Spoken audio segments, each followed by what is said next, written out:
Right, let's clear this shit up. The move to the Epic Games Store definitely wasn't a good PR move, but 4A Games isn't to blame for that. Deep Silver, and by effect, Koch Media should cop the flack for it. There's a good game to be had here, but the greedy moves from the publisher are casting a bad light on it, and it's unfortunately started a bad trend with even more games being taken away from Steam for at least a year before they make it to that platform. On the flip side, however, man's gotta eat, and at the time of writing, Exodus has sold a bit more than twice as much as Last Light, so this so far is turning out to be a very savvy move from the publishers for everyone involved, except the people buying the game. I went to buy the game from the actual store itself, which has the standard edition listed for $65, which I thought was a pretty good deal, until I got all the way through checkout and it did the automatic currency conversion, and it would have ended up costing me $92. I mean, I know I said I understand the want for money, but shit. At least have a consistent pricing model across multiple regions, and maybe show me my local currency on your launcher. I don't care if this feature is coming in a few months' time in your little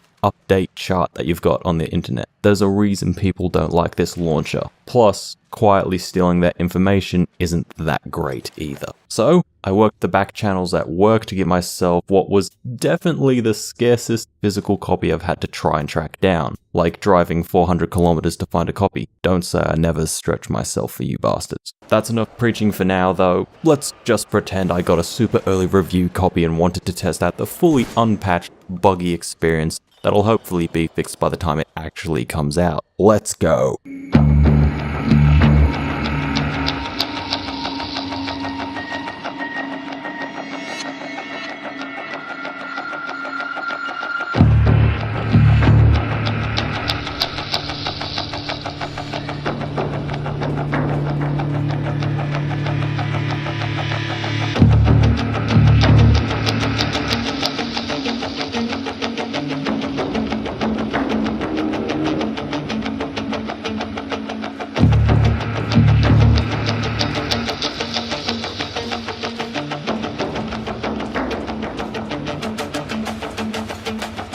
Let's get this fact out of the way. This is the prettiest game on the market right now. These graphics are dummy sorts of good. There's no real point to comparing it back to the previous games either because there's such a graphical upgrade. But the upgrade doesn't mean that you need a monster PC to run it. I ran it just fine on Ultra. Just make sure the shading dampener doesn't go above 100%. It can tank the frame rate as far as I can tell. Plus, if you've got one of those new RTX cards, you can turn ray tracing on, but if you do, it's going to halve your frame rate in most cases. Also, if you have multiple monitors, starting from the shortcut or launcher may cause the game to open across more than one monitor. It is not meant to do this. This is a problem because the game is either in full screen or windowed. There's no borderless. A game in 2019 doesn't have a borderless window mode. Let that sink in. The easiest fix for the weird launch problem, however, is to skip the opening cutscene that'll start whenever you play the game and just Alt-Tab out and reopen the game from the dash. And yes, this game does have a fair few bugs in it. Here's some ones I found while playing.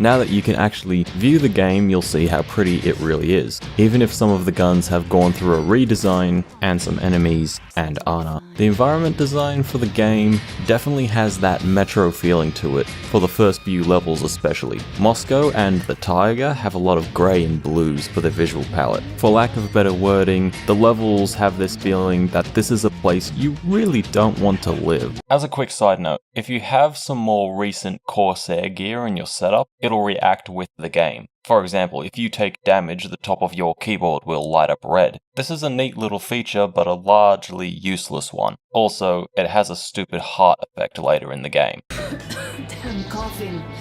We've left those sands long ago, and it still persists.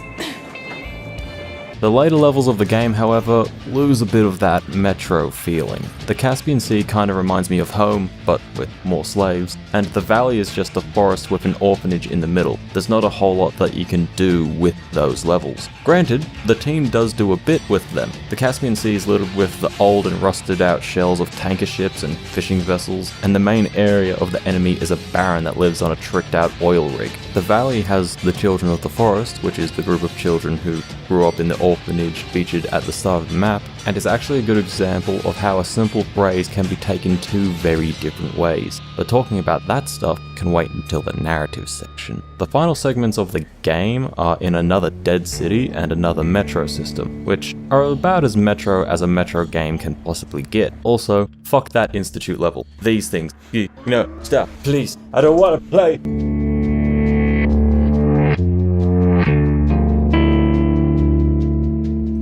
The biggest strength of the Sand though is once again all of the environmental and monster effects, and in that aspect of the game it is very much like its predecessors. While there definitely isn't as many paranormal incidents, especially with the dark ones being absent from the game, which makes me a little bit sad because they've always been part of the series, the little glowing balls of lightning are here, in the first area anyway, and they definitely sound like they shouldn't be touched at all. The majority of the environmental effects that are here, however, is just stellar. Have a listen.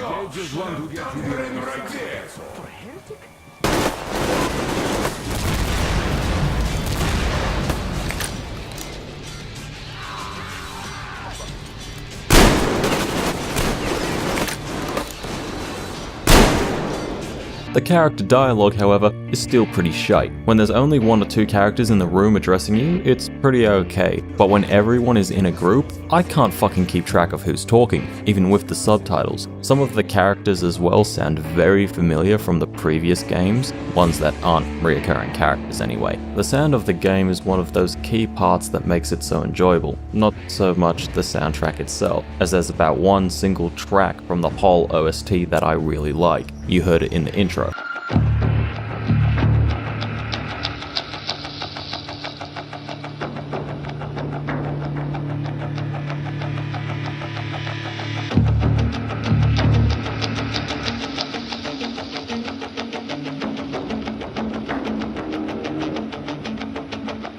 The guns as well, or rather, the entire suite of combat sounds is also really nice. The guns do have a distinct punch with every shot, and that goes doubly for the shotguns. And yes, the beloved Shambler still feels amazing to use. But we all know what the sound of guns is coupled with.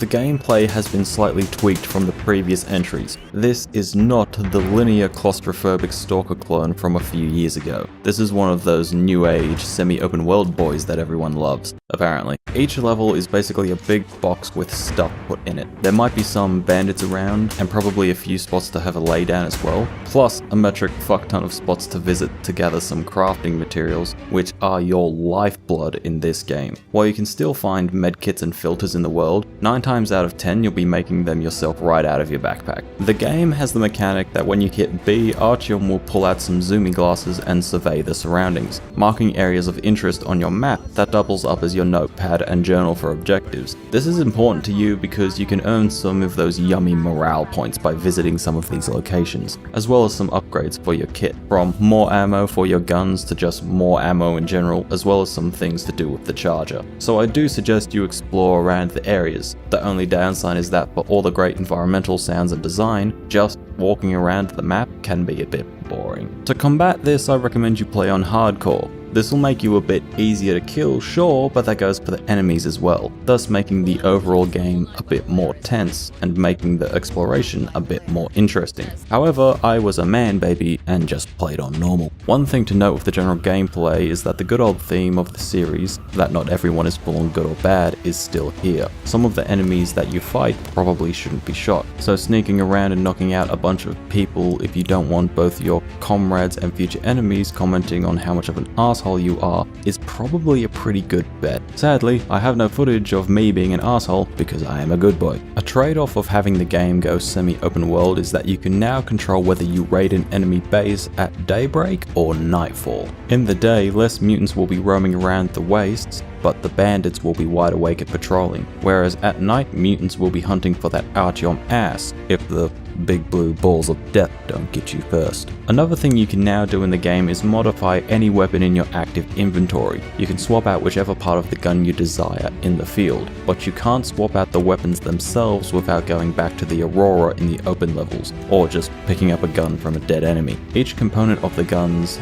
does have an impact on how the gun operates and how much damage it does and all that. The biggest thing I was worried about while playing the game was, which is the biggest magazine I can fit on the gun? And I'll just say this, there's a nice upgrade for the Shambler later on. Overall, the gameplay has translated well to the open world setting, even with the lack of paranormal elements, but I can't help but feel that some of the signature Metro feel has been lost because of the game coming out into the open. But that's not to say that the game doesn't feel unequivocally like a Metro game. It's just that the first level feels more like Stalker than Metro. The second level feels more Mad Max than Metro. The third level, however, that comes right back around and makes my brain say, yeah, this is Metro. Plus the final level, I guess. But to talk about that, we'll have to outline how we get there.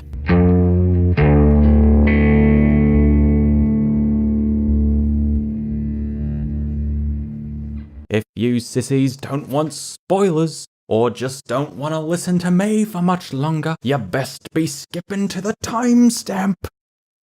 I'll wait. We begin with the game kicking off with another little intro sequence, which I found a bit interesting to say the least, as it shows how the culture of the Metro was formed in its own unique way. Especially the part where they point out even after the nukes drop, people will still come to think that their own extreme ways of thinking are the best and only suitable ways of thinking. The game actually kicks off with your boy Artyom climbing back underground after spending a short field trip's worth of time on the surface trying to find a radio signal to reach someone outside of Moscow. And this isn't the first field trip, as we find out later. Once you gain control of Artyom in the tunnels, you can walk through the subterranean hellhole and even kill a few of your old friends, the Nostralises, or Watchmen. I'm actually still a bit confused on that, to be honest. Either way, they look really fucking different compared to the first two games. After getting a very close shave with the Watchmen, you get a short stretcher ride from a few of your Spartan boys. You get to see the new version of Anna, and she has definitely had some work done since the last game. She actually looks half decent now. Yeah, I just said that about some 3D pixels. Oh shit, it's Miller! Once you get your ass chewed out by Miller and have a short wander around the hospital, where you can find a small boy who wants to go to the surface too, you get to meet all your Spartan boys. And this is the first example of exactly how much the character dialogue can completely fall apart. Fast forward a touch, and now it's both Artyom and Anna on the surface searching for a signal. But there's literally fuck all to be found aside from the rads seeping into the soul of both of our lovely characters. You go for a little walk around the most beautiful version of modern day Moscow I've ever seen. Not even Google Maps can do this justice. Up until you encounter a pack of Watchmen, straight after which, during a flash storm, you see an actual working train. And for the uninitiated, that's really fucking weird to see, even though you technically did see one last game, but whatever. You go to jump in a car that shows up to try and chase the train, but apparently these are the bad boys, and not the nice Hansa boys you allied with in between Last Light and Exodus. But not to fear, they're only gonna kill the old lady and the other lads stuffed in the car with you. Ah, fuck Artyom, what are you doing? No, don't do that.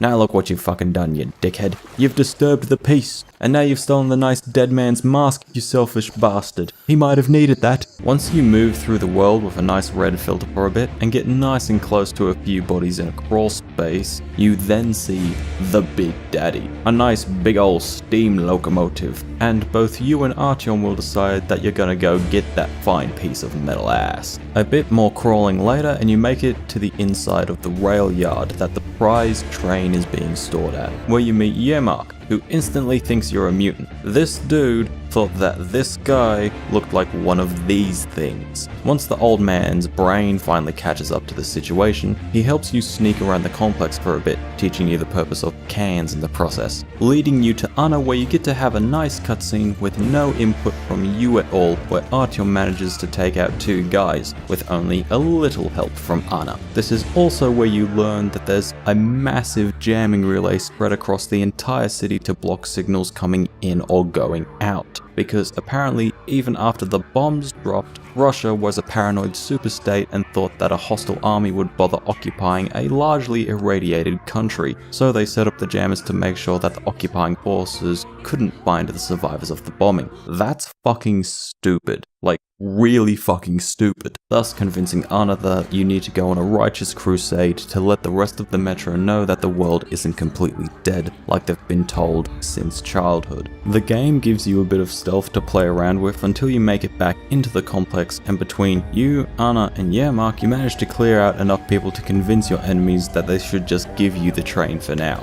right before your Spartan boys flashbang and storm the train. A bit of confusion ensues, and you find out that Miller was willingly lying to both you and Anna this whole time just to keep the secret of his superiors. Miller, in case you didn't know, if your boss is telling you to kill people that are attempting to leave home because they want to find different people, maybe you've got a shit boss. And apparently this boss has some very good communications, because it doesn't take long for another train of loyalist dogs to find you and start asking for your surrender with the shooty ends of their rifles. At which point Artyom goes into his usual I'm a player controlled character and therefore a chat to all you sissy sluts mode, and proceeds to take down an entire train by himself with a few explosives strapped to the front of the train. Everyone then agrees you're more than a little bit fucked if you go back to Moscow, and agree to just keep rolling along with your group of heavily armed men and single vicious woman. The second thing everyone agrees on is that the train needs a name, and after a bit of guessing you settle on Aurora, linking it to the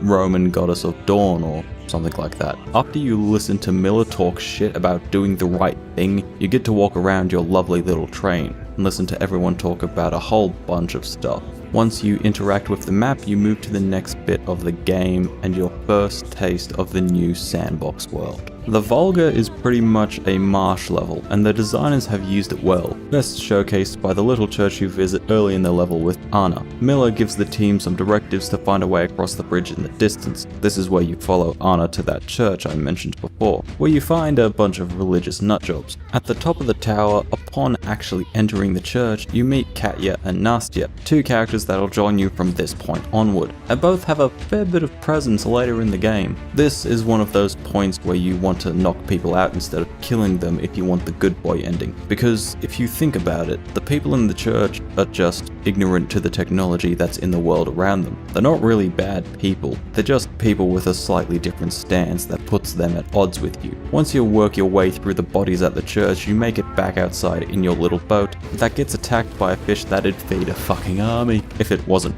irradiated. You take a quick dip in the water before Duke pulls you out so the fish can't nibble on your ass. Reporting back to the Aurora, Miller informs you that Katya knows about a mechanic called Crest hiding out in one of the cranes in the distance, because you need this guy to help Yermak repair one of the cylinders that apparently busted when you first crashed into the roadblock at the start of the level, and just in case anything breaks in the future, I guess. So it's hippity-hoppity get over to his property and help him fend off a few of the humanimals that are pretty easy to kill so long as you keep a group of them in front of you and have a bit of shotgun ammo lying around for the occasion. Up on top of Crest's little crane, you can again scout the surroundings and see what little areas may take your fancy to grind a little bit more time away. Plus, you have that promise of potential upgrades to acquire. Crest informs you about his small rail car that could be used to get a sleeping carriage from some local bandits for your own use, as sleeping next to a coal boiler probably isn't a good idea for your long-term health. Once you leave Crest's tower, you get a call from Miller saying that Anna has gone off the grid and you need to go find out where the fuck she is gone. So you roam around in the X-marked area for a bit until you randomly fall down a plot-sensitive hole, even if you're a few steps away from the hole itself. You do find Anna down this little hole though, without her mask. I'm sure this won't be brought back later into the story as a main element involving these two characters. Nah, that'd be foreshadowing. Running your way through the little ammo dump and killing more than a few humanimals, you open the door so a few of your boys can come give some backup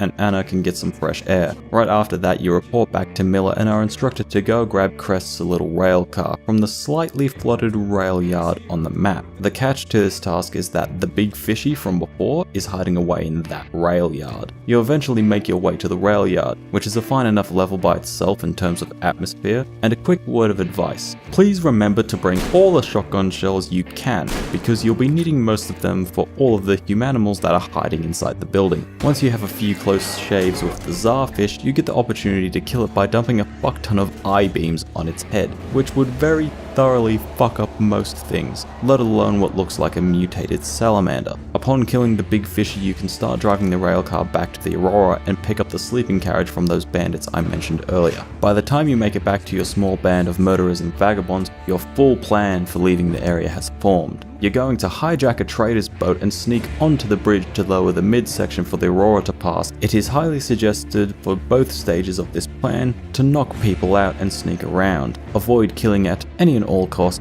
because you're a good boy. Also because, remember, these people are just traders and religious zealots, and the only reason they'll shoot at you is because you're trespassing on their territory, not just because they want to loot your cold dead body like the average bandit does. If you don't stealth through these sections, however, and decide to start killing people, be ready for 1. Your companions to point out that you just killed and murdered a bunch of innocent travelers, and 2. One of your Spartan boys can die on the bridge if you don't play it like a good boy. And after that, you've finished the first real level of the game and could say goodbye to the Volga and the massive amount of time you likely wasted investigating all those side locations on the map. Thank fuck for that!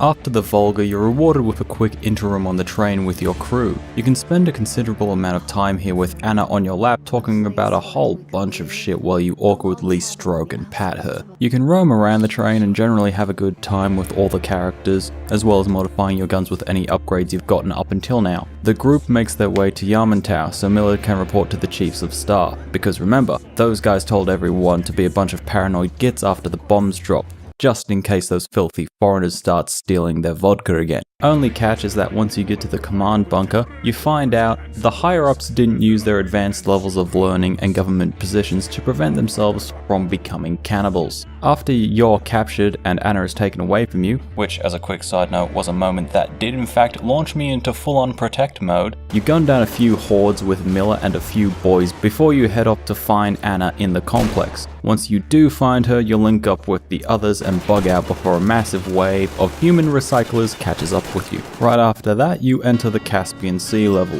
which is the second fully open level of the game, and about the halfway point. Where the Volga made it feel like you're playing Stalker, this will make you feel like you're playing Mad Max, because I'm sure that's not the first time you've heard that joke at this point, with all the reviews on this game now.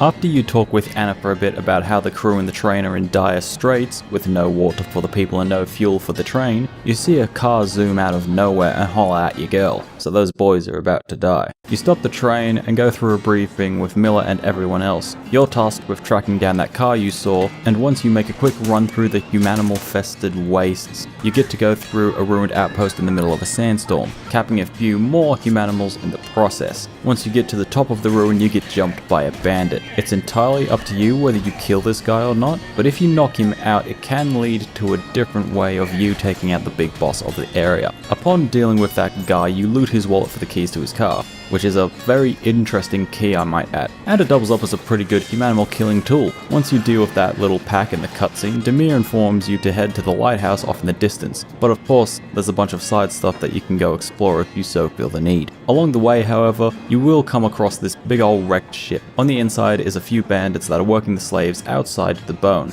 Basic rule here is to not shoot anyone that your crosshair doesn't light up red on. Getting past that light roadblock and onto the lighthouse, you hear mumbles on the radio about some chick named Ghoul, who's tearing the bandits a brand new asshole. Between all the traps you need to walk through in the caves and the absolute killing field of sniper fire she's got set up from the top of the lighthouse, she's basically an Asian female version of Artyom, but with less paranormal things that have been fucking around in her head. Also, her room in the tower, just quietly, is filled to the brim with tiny little details. Anyway, you go back down the tower after defeating all the bandits that were trying to storm the place before, and follow Ghoul to the local underground bunker that holds a few satellite records that should hopefully show you and the crew a nice, safe, rad-free place to rest your heads after this long journey that you're currently on. Too bad the only thing between you and those records is a fuck ton of those horrifying spider bugs. For the uninitiated, look at the bugs with your light until they roll over onto their back or show you their belly so you can plant a nice load of buckshot into it. Once you get the satellite maps, you bug out of the center with Ghoul and Demir. Next stop is to get that water for your people at the train who apparently really need a drink. So you head back to the base camp, linking up with Anna on the way, who's developing a worrying cough. Survey the area while you're with her to get some more of those nice side objectives before getting yelled at by Miller to hurry up and find that water,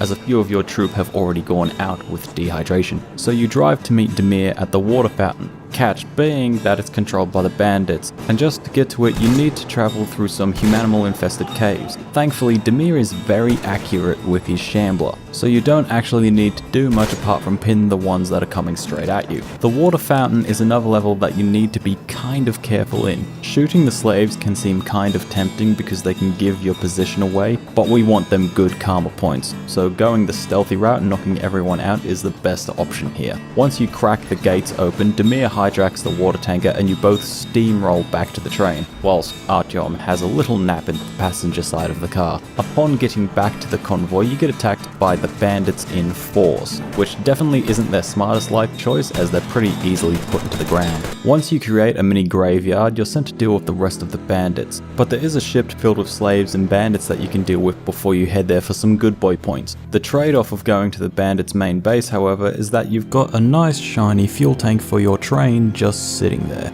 waiting to be taken. But to get to the upper levels of the complex made out of an oil rig, you need to go through the slave quarters, and Ghoul has nicely asked you not to go killing the brainwashed from birth combat slaves that are living in some very shitty conditions, literally in one case. Once you creep your way through that lovely bit of humanity, you arrive at the main part of the oil rig. You see the big oil carriage for your train, but you need to get the gates open, and the controls are at the top of the big rig you now need to climb. Thankfully, for whatever reason, the oil baron values the life of Ghoul over his big tanker of oil, probably because she's the only thing standing between him and total domination of the area. So you wander your way up to the top of the tower so you can chat to the baron and you can have a nice old look around as you're walking to see a whole bunch of little details and just stuff that builds up the local world so much more. There's even some strippers that you get to cop a very nice view of when you're talking to the baron, right after which he threatens your life. Probably not the best idea for a guy who's married to an Olympic level sharpshooter.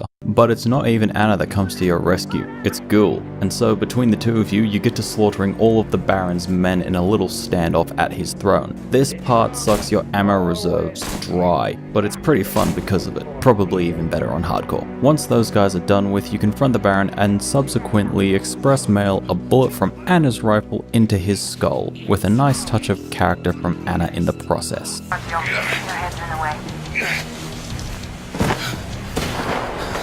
You zipline your way to Anna to speed off with the tanker, while Demir stays on the rig with Ghoul to help free the rest of their people and start healing some very deep wounds. Good on them. Thus ends your time in the Caspian Sea, so it's time for me to crack another cold one. Why do I review such long games?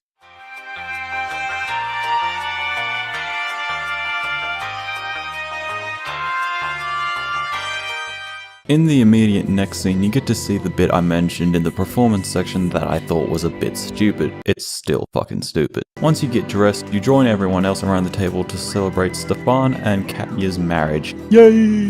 Then Anna coughs up some blood on the nice tablecloth. No!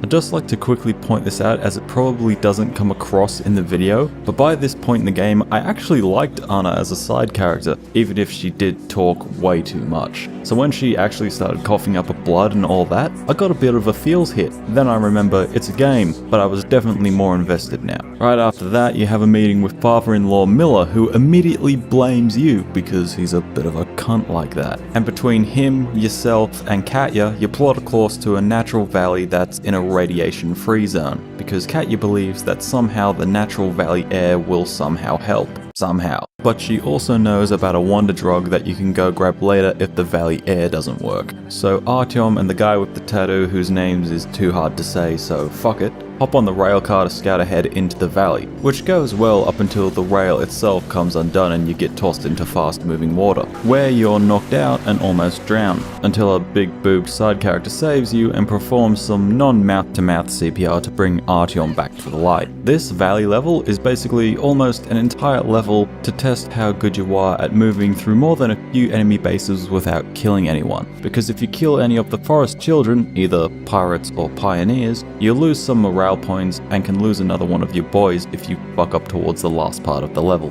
Overall, I gotta say, the entire valley level is very pretty and has a lot of atmosphere. A lot of little details that you can roam around and investigate exactly what happened at this orphanage. One thing that is very easy to pick up on, however, is that the bandits are not treated well in this area. What the pirates and pioneers decide makes a person a bandit, however, is entirely up for them to decide. Soon after your little bout with CPR, you find a nice crossbow to help you stealth your way through a large part of the level, as there's about one whole bandit camp where you're actually allowed to kill people, and everywhere else is basically an exercise for Artyom's knuckles. For most of the level, however, you're basically chasing the trail of the face tattoo guy you came here with, trying to catch up to him so you both can meet with the Aurora and get back on the road to find that medicine for Anna. If you wanted to roam through the area and find a whole bunch of interesting world building stuff that tells you how these children of the forest have built their own little lives in this valley, you can do that. I didn't. On your way to find your boy, you do run into a very big bear.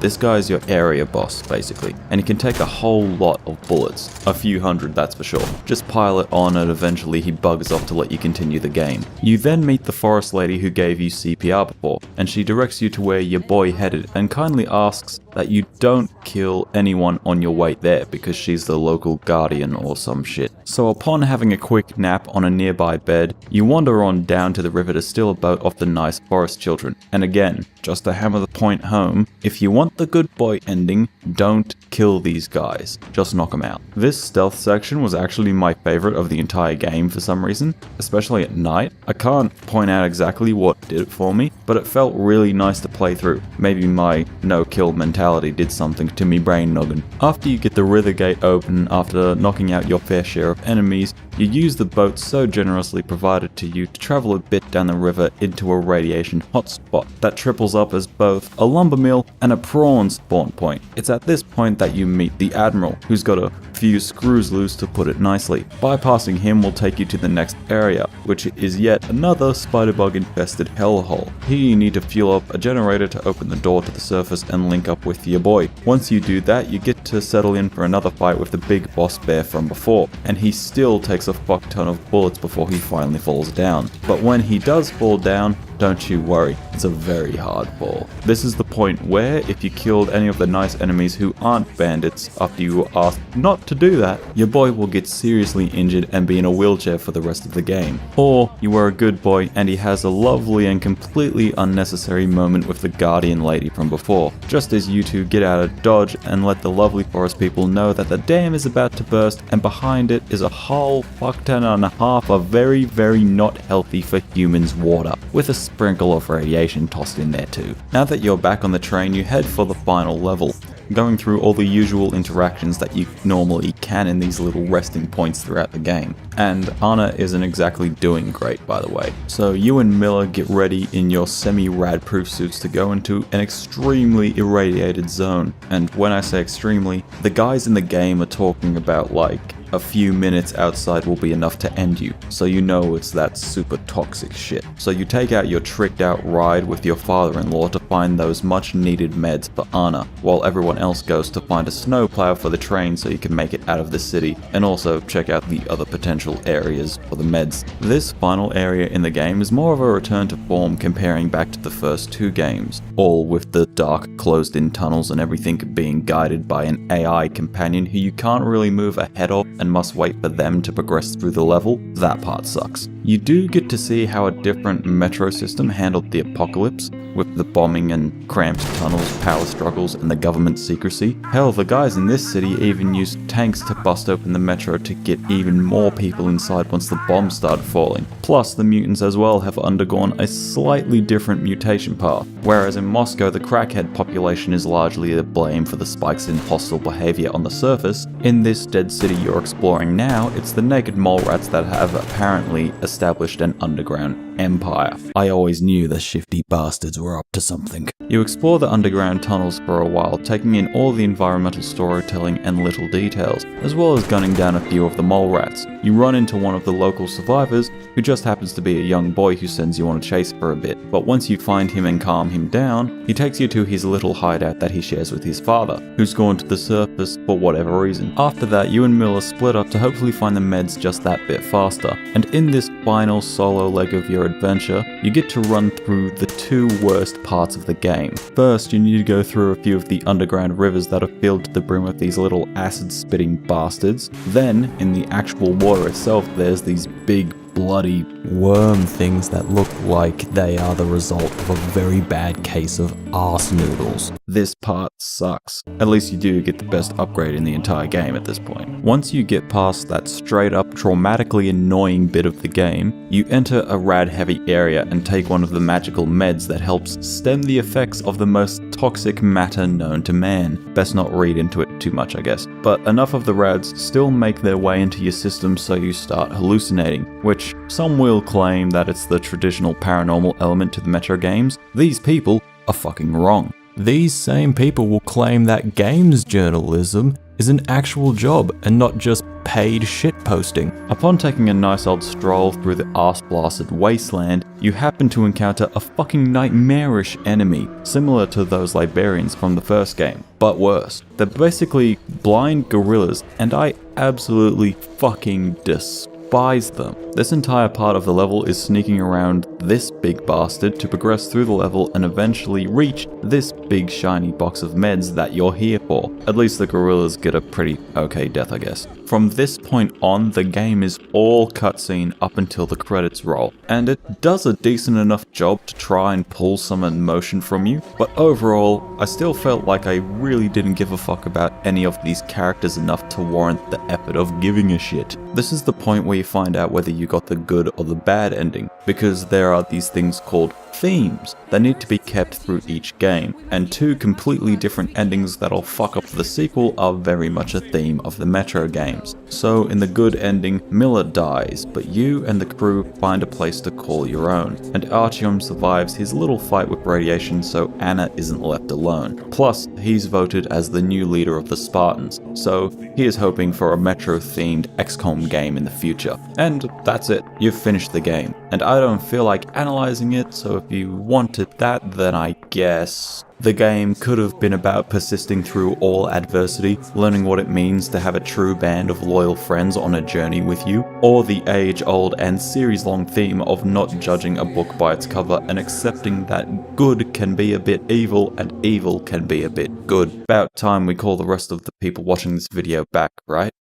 And that's why Anna's Thiccness strains the graphic engine so much. So overall, Metro Exodus is a criminally good looking game both in design and technicality, even with the odd bug and glitch here and there. The soundtrack is definitely a bit lacking compared to the other two games, but it also feels at home in the journey and ticks all the required boxes for a passable soundtrack. The gameplay is nothing new, but is polished enough that gunfights will forever stay interesting and stealth will stay tense for the duration of the game. The move to the semi-open world style of game hasn't hurt the overall gameplay loop, even if the lack of paranormal elements made the game feel a bit lackluster compared to the heights of the two previous entries. And the narrative overall told a good story to keep you invested with a decent core trio and a slew of passable side characters. While the story definitely slows down towards the end, the majority of the ride is engaging enough to be played more than once, and all of the little details and environmental stories in the open levels are a nice touch as well. So,